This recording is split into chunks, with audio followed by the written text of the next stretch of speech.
Khulna Sohrab and Zohra foundation Khulna কর্তৃক আয়োজিত মাদক ও বাল্যবিবাহমুক্ত সমাজ গঠন সহ পরিবেশ ও প্রকৃতি রক্ষায়, বিশেষত সুন্দরবন রক্ষায় শিক্ষক শিক্ষার্থী ও অভিভাবকদের ভূমিকা শীর্ষক আলোচনা সভার সম্মানিত সভাপতি রেজিস্ট্রার্ড নর্দার্ন ইউনিভার্সিটি খুলনা, আমাদের মাঝে উপস্থিত আছেন প্রধান অতিথি হিসেবে খুলনা নগর পিতা আমাদের সবার অভিভাবক আলহাজ তালুকদার আব্দুল খালেক, মাননীয় মেয়র খুলনা সিটি কর্পোরেশন, এবং মঞ্চে উপস্থিত অন্যান্য বিশেষ অতিথিবৃন্দ, সামনে উপস্থিত অভিভাবকবৃন্দ, শিক্ষক এবং শিক্ষার্থীবৃন্দ, আসসালামু আলাইকুম। আজকে অত্যন্ত একটি সময় উপযোগী আলোচনা সভায় সম্পৃক্ত হতে পেরে আমি নিজেকে সম্মানিত বোধ করছি। ইতিমধ্যে সকল বিশেষ অতিথিগণ তাদের মূল্যবান বক্তব্য রেখেছেন, তো আমি সেদিকে যাব না। যেহেতু আমি আইন শৃঙ্খলা রক্ষায় কাজ করি, আমি শুধু এই আজকের আলোচনার যে আইনি বিষয়গুলো নিয়ে সেগুলো নিয়ে একটু আলোকপাত করব। প্রথম সমস্যা হচ্ছে মাদক। মাদক আপনারা জানেন যে এটা হচ্ছে একটা ডিমান্ড এন্ড সাপ্লাই বেসিস একটা ইস্যু। আমরা সবসময় চেষ্টা করছি যে সাপ্লাইটাকে কিভাবে কমিয়ে সেটাকে নিয়ন্ত্রণ করা যায়।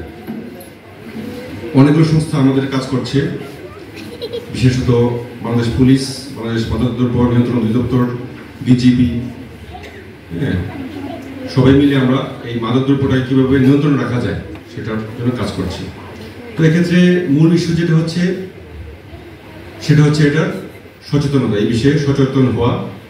এটার ডিমান্ড বেশি, সারা বিশ্বে মাফিয়াদের নিয়ন্ত্রণে কোটি কোটি ডলারের মাদক বাণিজ্য হয়। বিশেষ করে বাংলাদেশকে একটা রুট হিসেবে ব্যবহার করা হয়। আমরা জানি যে সীমান্ত এলাকাগুলোতে মাদকের অনেক আনাগোনা, যেহেতু খুলনা এবং সাতক্ষীরা একটা সীমান্তবর্তী এলাকা। তো এক্ষেত্রে যারা শিক্ষক, অভিভাবক এবং শিক্ষার্থী আছে তাদের কাছে আমার আকুল আবেদন থাকবে যে শিক্ষার্থীরা তোমরা কোমলমতি, তোমরা চাও যে একটা স্মার্ট লাইফ লিড করতে। আমি যখন স্টুডেন্ট ছিলাম তখন কীভাবে স্মার্ট হওয়া যায়, তো আমরা পাবলিক বিশ্ববিদ্যালয়ের ছাত্র, যারা প্রাইভেট বিশ্ববিদ্যালয় তারা কি করে, তারা ইয়াবা সেবন করে, তাদের নাকি চেহারা সুন্দর হয়ে যায়, তারা অনেকক্ষণ ধরে পড়াশোনা করতে পারে, এ ধরনের একটা নোশন বা আইডিয়া তাদের মধ্যে কাজ করে। এইভাবে আস্তে আস্তে তারা এটা দিয়ে ঝুঁকে যায়। ইয়াবাকে বলা একটা ক্রেজি ড্রাগ। এটা খুবই ছোট, বহন করা খুব সহজ, কিন্তু এটার ইম্প্যাক্ট কিন্তু মারাত্মক। তো আমি বলবো যে আমরা বর্তমানে ডিজিটাল বাংলাদেশে প্রবেশ করেছি, স্মার্ট বাংলাদেশের পথে হাঁটছি। সেখানে স্মার্টনেস মানে মাদক গ্রহণ করা নয়। স্মার্টনেস মানে হচ্ছে তোমার জ্ঞান, তোমার বিজ্ঞান, বর্তমানে যে এআই বা অন্যান্য ইনস্ট্রুমেন্ট আছে এগুলো নিয়ে তোমরা কাজ করবে, কিন্তু মাদক কখনো এটার বাহক হতে পারে না। এই জন্য অভিভাবকদের একটা ভূমিকা রয়েছে, তারা দেখবে যে তাদের সন্তানরা কোথায় কি করছে, কার সাথে মিশছে, অধিক রাত যাচ্ছে কিনা, তার গ্রেডগুলো খারাপ হচ্ছে কিনা। যদি গ্রেড খারাপ হয় সেক্ষেত্রে ডিপ্রেশন যেতে পারে, ডিপ্রেশন থেকে তারা মাদকে আসক্ত হতে পারে।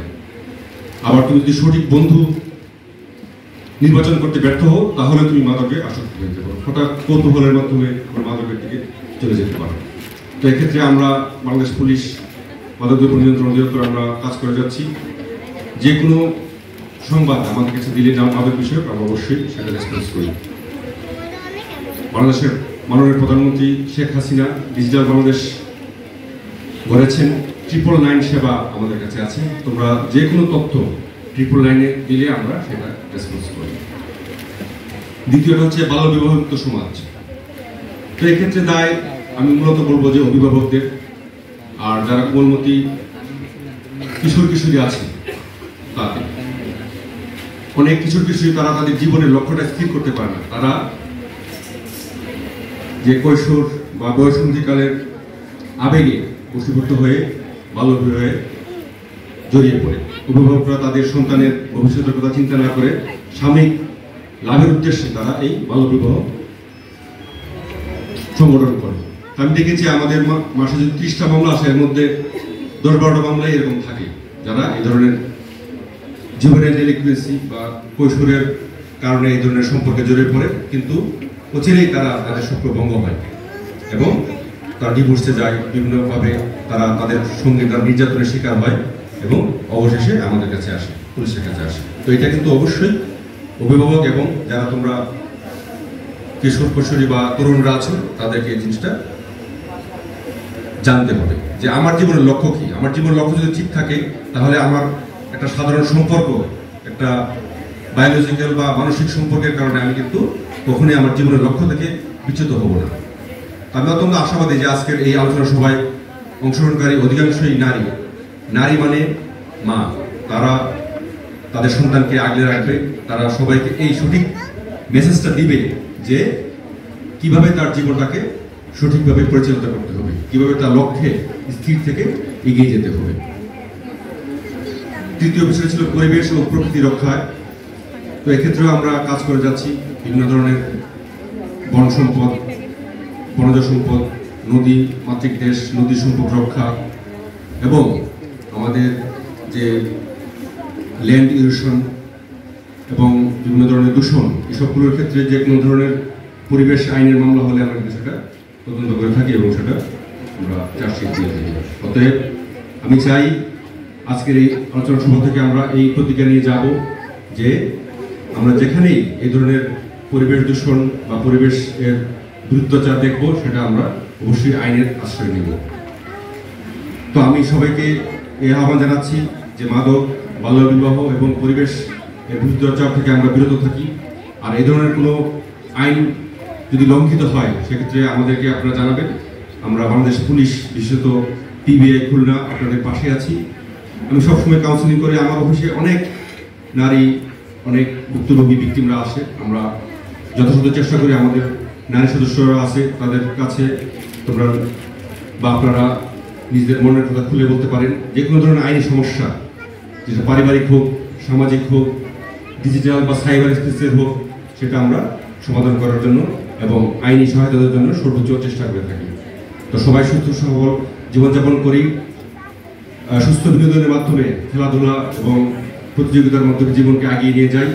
এবং আজকের এই সুন্দর একটি আয়োজন করার জন্য সোহরাব যুবরাজ ফাউন্ডেশন সাতক্ষীরাকে আন্তরিক অভিবাদন জানিয়ে আমি আমার এই সংক্ষিপ্ত বক্তব্য শেষ করছি। সবাইকে ধন্যবাদ। আসসালামু আলাইকুম। জয় বাংলা, বাংলাদেশ চিরজীবী।